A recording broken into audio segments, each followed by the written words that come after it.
Parallel plate capacitor. So in the previous video we have studied about the nature of a capacitor, the types of capacitor, how the capacitors are made, and we have also studied the procedure to find the capacitance of a given capacitor. And we have also solved an example. We have find out the capacitance of an isolated spherical conductor. Okay, so this we studied in the last class. Now in today's class we are going to learn about parallel plate capacitors in more detail. Okay, so what does a parallel plate capacitor is? So basically a parallel plate capacitor is a type of capacitor which consists of two parallel plates.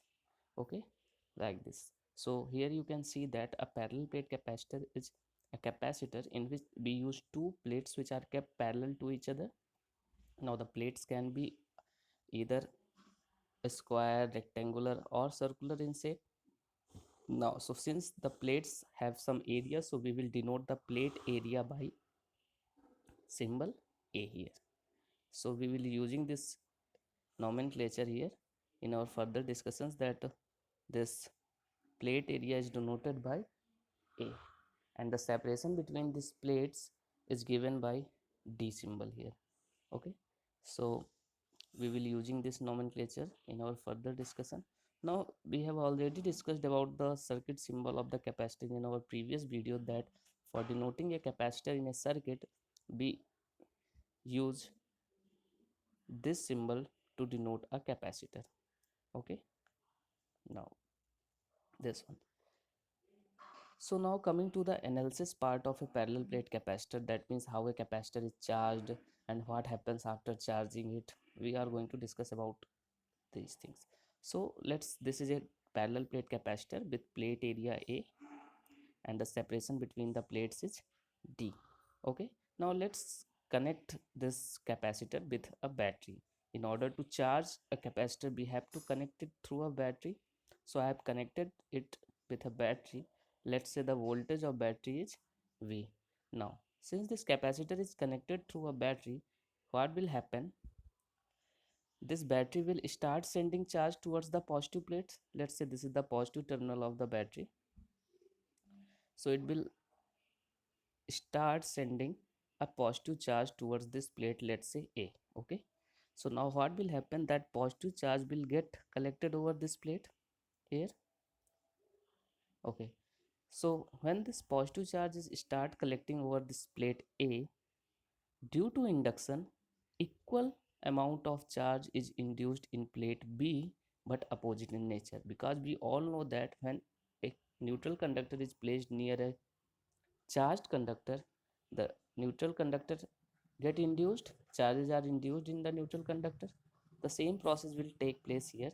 This plate B will acquire a negative charge due to the positive charge on plate A. So let's say if positive charge acquired by this plate is plus Q, so then the negative charge acquired by the second plate is minus Q. So this is the induction process. Okay, so now this is the process which is taking place. As the charge is accumulated on the plates, what will happen? So this is the condition, let's say. Okay, so let's say this plate A have positive charge and this plate B have some negative charge. Okay, now since this charge is distributed over the plate area, so there will be some charge density plus sigma on this positive plate, and that charge density is given by how much? Q by A. Let's say Q is the charge on this plate. Okay, similarly this plate B will have some negative charge density minus sigma, because it has minus charge, so the charge density on the second plate will be minus sigma. Okay, so that will be minus Q by A. So there are two plates, one having charge density plus sigma, and there is another plate having charge density minus sigma, and that sigma is given by Q by A. Now what will happen after this? So once the charge is stored in the plates, we all know that when a charge comes, electric field is generated. So what will happen after when the charge gets stored, an electric field is created between the plates. Okay, and we all know that the electric field starts from positive plate and terminates at the negative plate, and it always originate and terminate perpendicularly to the conductor. Hence the electric fields will originate from the positive plate and go towards the negative plate, like this. So this is these are the electric field lines. This is plus sigma, this is minus sigma. So these are the electric field lines between the plates of a capacitor. If you see properly, these field lines are parallel and uniformly spaced to each other.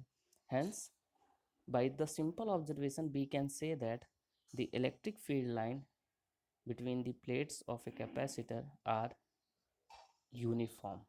That means electric field is uniform between the plates of the capacitor. That is, it is constant.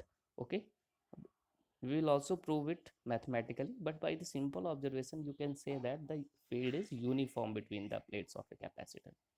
Okay, so let's find out the magnitude of this electric field, that what is the magnitude of electric field between the plates of the capacitor. Because by the observation we have known, we can see that it is uniform, but how much it is. So in order to find the magnitude of the electric field between the plates of the capacitor, we must know a previous concept, that how we can find out the electric field between the plates. So we have solved such question in Gauss theorem. Let me revise it.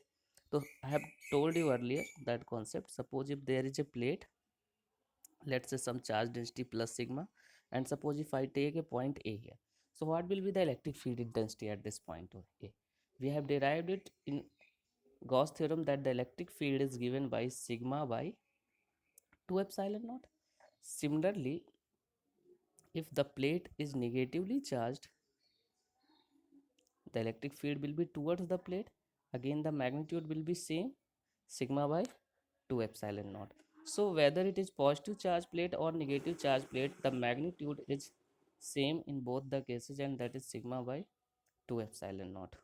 Okay, so this we have studied in the Gauss theorem. So let's use this concept to find out the electric field intensity between the plates of the capacitor. So let's say this is our capacitor, and this plate has some charge density, let's say plus sigma. This has some charge density minus sigma. Okay, and we have to find the electric field intensity in this region between the plates. So by simple observation we can say that at this point, let's say this point is M, there will be electric field intensity due to both the plates. There will be electric field intensity due to the positive plate, as well as there will be an electric field intensity due to the negatively charged plates. So the electric field intensity due to positively charged plate between the plates will be away from the positively charged plate and is given by sigma upon 2 epsilon naught. Similarly, the electric field intensity due to this negatively charged plate will be towards the negatively charged plate, and again its magnitude will be sigma by 2 epsilon naught. So we can clearly see that at this point M, there are two electric field vectors. One is due to positive charge plate and other is due to negative charge plate, and both the vectors are of same magnitude, that is sigma by 2 epsilon naught, and they are acting in the same direction from positive plate to negative plate. Hence the net electric field intensity between the plates is given by the sum of these two electric field vectors. So if you sum them up, you will get sigma by epsilon naught. So this is the expression of electric field intensity between the plates of a parallel plate capacitor. Clear? So this is the expression of electric field, and you must remember it because it will be used for the numericals later. So let me summarize this electric field intensity to you. So far we have discussed that these are the plates of the capacitor, and the one is positive charged and other is negative charged plate, and the electric field intensity between the plates of this capacitor is given by E equals to sigma by epsilon naught. Now sigma equals to how much? Q by A. So this is the expression of electric, and if you look properly at the expression we obtained, Q is constant for a given plates of capacitor because we have given the charge. Now the charge is constant. Okay, plate area is constant, and of course epsilon is constant, that is medium is constant. So this whole expression of electric field intensity is constant. That's why I have told you earlier that the electric field intensity is uniform between the plate, that is it is constant. Now it is proved mathematically that this electric field intensity is uniform. Okay, so this is all about the electric field intensity. Now moving to the next point, next step of our procedure. So we have done two steps of the procedure of finding the capacitance. First one, we gave the charge to the plates of the capacitor. Second one, we have obtained the electric field intensity. Now the third step is to find the potential difference between the plates. Okay, so let's try to figure out what is the potential difference between the plates of this capacitor. So let's talk about the potential difference. PD, I'm writing it, between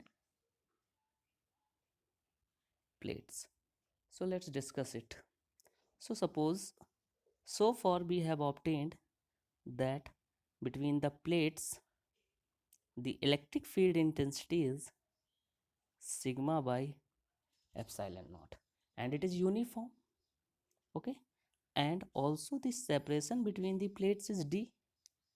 So for the uniform electric field we know that the relation between electric field and the distance, we all know that for a uniform electric field E equals to V by d. We can use this expression. So therefore V equals to E into d. It's clear? So the potential difference between the plate is V equals to, put the value of E here, so that is sigma by epsilon naught into d, which is further equals to, put the value of sigma, Q by A, so it is finally Q d by A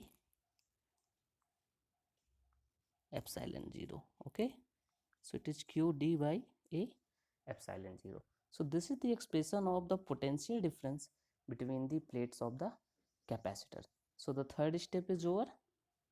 We have obtained the expression of potential difference between the plates of our capacitor. Now the last step is to find the capacitance. So we all know that the formula of capacitance is Q by V, and since we have obtained that the expression of V between the plates of capacitor is Q d by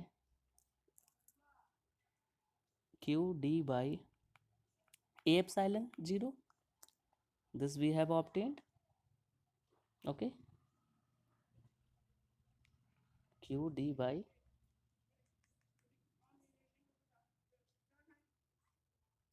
this. So put the value of V here and get the capacitance. So the final capacitance is put here. So C equals to Q divided by Q d by A epsilon naught, and if you solve this q get cancelled, and hence the final expression of C for a parallel plate capacitor is given by this epsilon naught, and this A will come will go on the top, so this will become A epsilon naught by D. This D will remain here. So this is the expression of capacitance of a parallel plate capacitor. that is A epsilon naught by D, or you can write it as epsilon naught A by D also.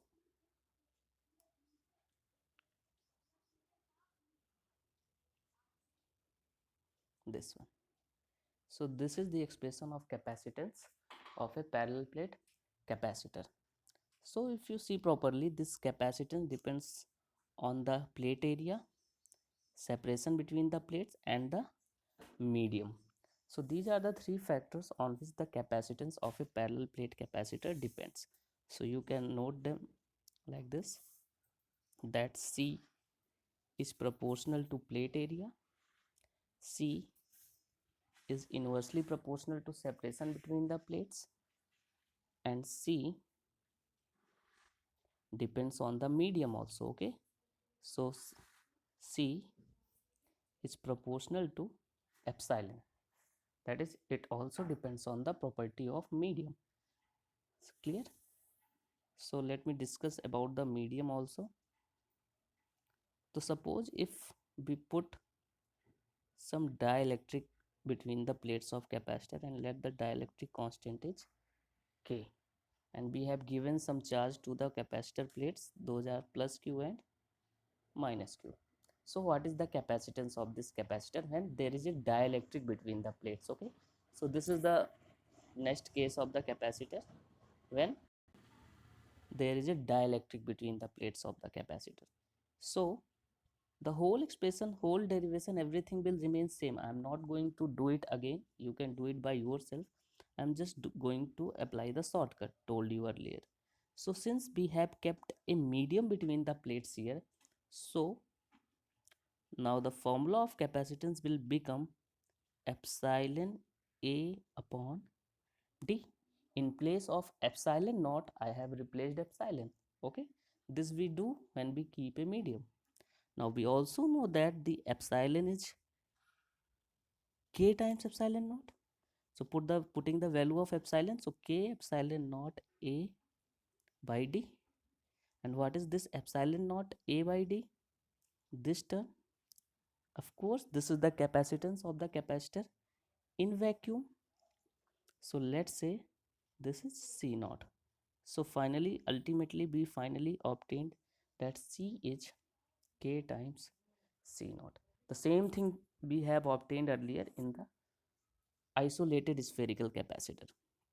So this is the concluding point. You can conclude that whenever we insert a dielectric between the plates of capacitor, the capacitance becomes K times the capacitance in vacuum. Okay, so greater is the dielectric constant, greater will be the capacitance of a capacitor. Clear?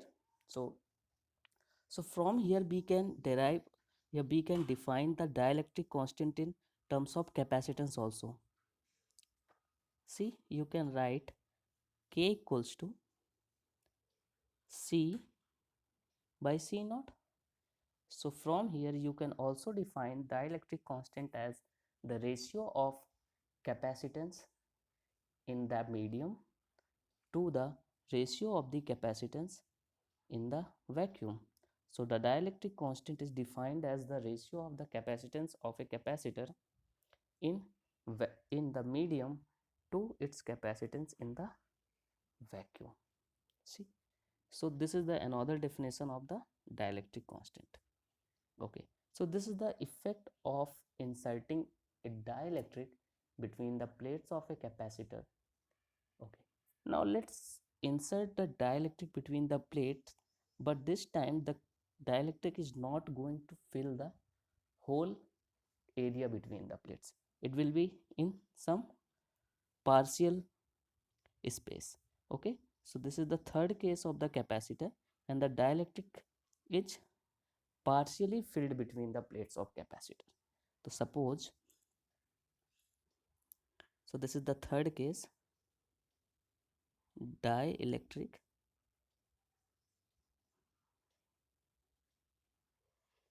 partially fills the plate. Okay, so partially